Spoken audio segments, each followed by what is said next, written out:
Assalamualaikum warahmatullahi wabarakatuh. Perkenalkan, nama saya Oktari Heniza dengan NIM 200800068. Di video kali ini saya akan menjelaskan tentang persebaran dan pemanfaatan sumber daya alam, yaitu MK Geografi dan Lingkungan Hidup. Yang pertama, pengertian sumber daya alam. Sumber daya alam adalah kekayaan alam yang terdapat di bumi dan dapat dimanfaatkan oleh manusia. Jadi, segala macam benda atau bahan yang berasal dari alam dan bisa kita manfaatkan untuk kehidupan disebut sebagai sumber daya alam. Yang kedua, jenis-jenis sumber daya alam. Yang pertama, jenis sumber daya alam berdasarkan pembentukan sebagai terbagi menjadi dua, yaitu A. Sumber daya alam yang dapat diperbaharui merupakan sumber daya alam yang dapat diproduksi kembali. Yang kedua, B. Sumber daya alam yang tidak dapat diperbaharui merupakan sumber daya alam yang jumlahnya terbatas dan mudah habis.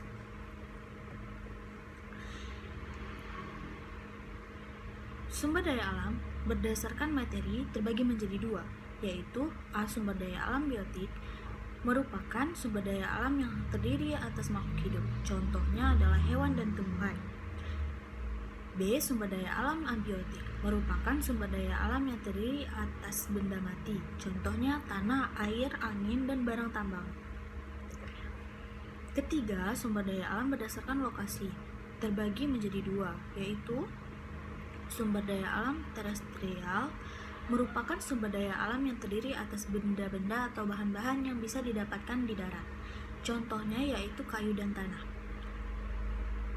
B. Sumber daya alam akuatik merupakan sumber daya alam yang terdiri atas benda-benda atau bahan-bahan yang terdapat di perairan, contohnya yaitu air dan ikan. Potensi sumber daya alam Indonesia dan persebarannya.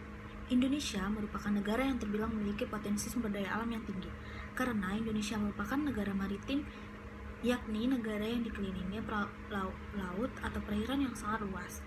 Selain itu, Indonesia juga merupakan negara tropis, sehingga mudah untuk ditanami berbagai jenis tumbuhan.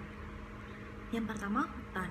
Hutan merupakan ekosistem dataran yang menyediakan oksigen, kayu, dan tempat tinggal bagi beragam flora dan fauna. Hutan dapat dibedakan berdasarkan iklim, relief, dan jenis tanahnya menjadi hutan hujan tropis, hutan musim, hutan sabana, dan hutan bakau atau mangrove. Kedua, tanah. Tanah merupakan media menjadi tempat tumbuh bagi berbagai jenis tanaman, sehingga menjadi pondasi bagi segala kehidupan di dataran. Tanah yang subur merupakan potensi sumber daya alam yang harus dijaga kelestariannya. Yang ketiga, air. Air merupakan sumber daya alam yang sangat penting dan istimewa bagi kehidupan bumi. Air juga merupakan salah satu sumber kekuatan dan energi yang ada di bumi. Berdasarkan sumbernya, air dapat dibedakan menjadi 3 jenis, yaitu air hujan, air sungai, dan danau. Yang keempat, tambang. Bahan tambang juga merupakan sumber daya alam yang potensial. Disebut potensial karena ada banyak bahan yang bisa diperoleh dari pertambangan. Sayangnya, mayoritas bahan tambang tergolong sumber daya alam yang tidak dapat diperbaharui, jadi mudah habis dan harus dipakai dengan terbatas. Bahan-bahan yang dapat dihasilkan oleh tambang yaitu seperti minyak bumi, gas alam, dan batu bara. D. Pemanfaatan sumber daya alam berdasarkan prinsip ekofisien. Yang pertama, menghemat sumber daya alam yang digunakan.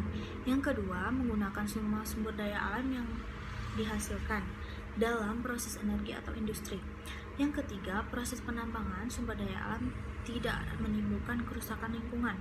Yang keempat, sumber daya alam ditambang dapat digunakan dalam jangka waktu yang lama. Yang kelima, proses penggunaan sumber daya alam tidak menimbulkan entropi atau limbah. Terima kasih, hanya itu yang dapat saya sampaikan. Lebih dan kurang saya mohon maaf. Wabillahi taufiq wal hidayah. Assalamualaikum warahmatullahi wabarakatuh. Saya Oktari Heniza mengundurkan diri. Terima kasih.